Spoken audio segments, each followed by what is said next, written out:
Hi friends, just a little warning. Today's video is a little different from what I normally post. My mom passed away on June 10th, and just yesterday we held her celebration of life. And as you can imagine, I've come up empty for video topics related to home, apartment living, decluttering, organization, because obviously my mind is on my mom and her life, and memories of my life as her daughter.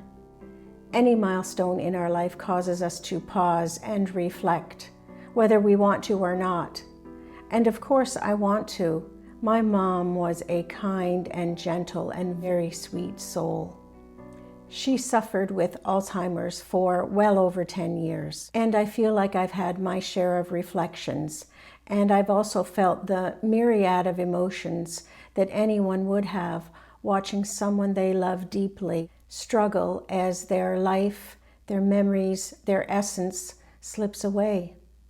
And because it was such a long, difficult journey for everyone involved, for my mom, myself, my siblings, her partner, her grandchildren, the overwhelming emotion that we felt when she did pass was relief for her, to be released from that cruel disease and to be finally granted peace and perfection in heaven. So because of this long goodbye, of course I've been thinking of death and loss, but I've also been thinking of life and living and how we choose to spend our time. There's a quote that I've come across that's really stayed with me. How we spend our days is how we spend our life. It sounds so simple, but wow, is it ever true? The little choices that we make every day, what we give our time and energy to, what we prioritize, how we treat others and ourselves. Those things add up, and that's what our life becomes. And it's made me really ask myself, am I spending my days the way I want to be spending my life?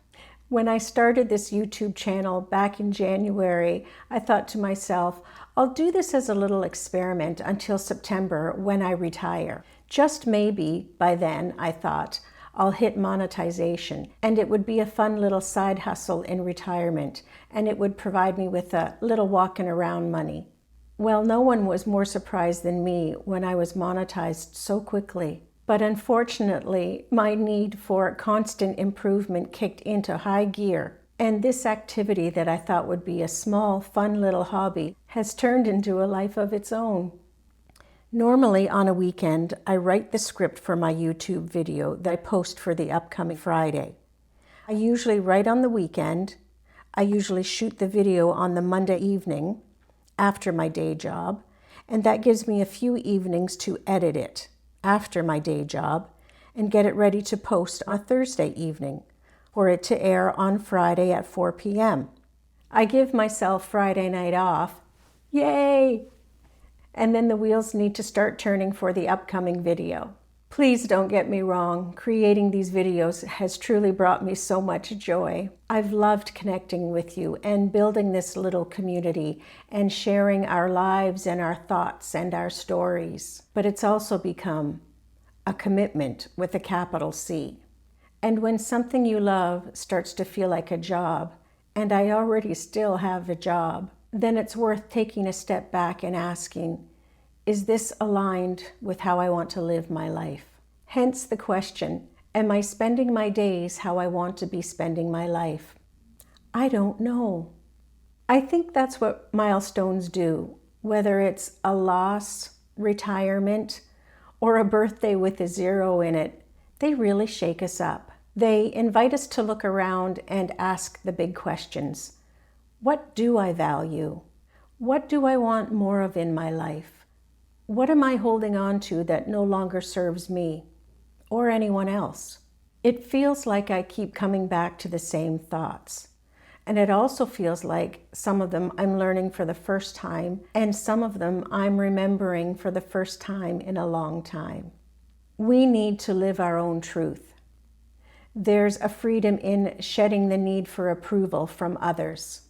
Living our own truth means being authentic to ourselves, honoring our values and doing what feels right for us. regardless of what anyone else might think. It's about finding peace in being simply who we are. We need to collect moments, not things. When we look back, it's the moments that we've lived and the experiences that we've had that will stay with us. Possessions fade, but the memories of family and laughter, at this age, we really begin to understand that collecting moments is far more valuable than collecting things. We need to hold on tight to our people. Relationships with our loved ones is everything. Our family, our friends, our loved ones that have brought us the very most joy and comfort.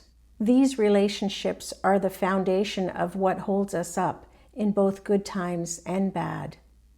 We can't get lost in the grind. We need to make time for wonder, joy, rest.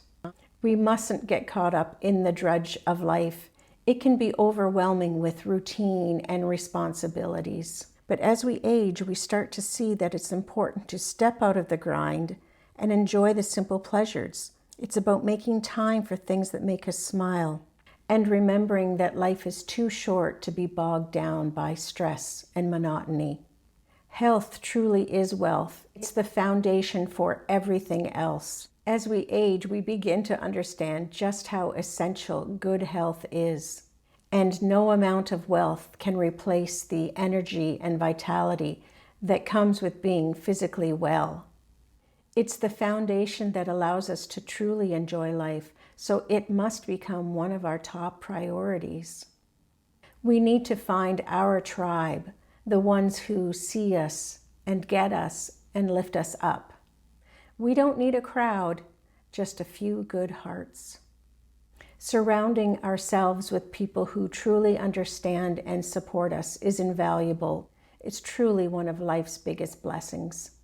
And finally, we need to be honest with others and with ourselves. Life is too short to be anything other than that. So I do apologize. Today's video isn't about home decor, apartment living, clever storage solutions. It's just me sitting with all of these thoughts and sharing them with you, because I know many of you are walking through the same chapters: grief, retirement, reinvention, reflection. And maybe the most comforting thing in all of this is knowing that we're not alone. None of us are doing this life thing perfectly, but we're doing it minute by minute and day by day. So if you're also pondering some of these questions or just feeling a little bit emotional and tender these days, you're in good company. Thanks for being here and for listening and for making this little corner of the internet such a kind and thoughtful place. I'll be back next week with more of my usual content, whatever that is. But for now, I'm just going to sit and be. Take care. We'll see you soon.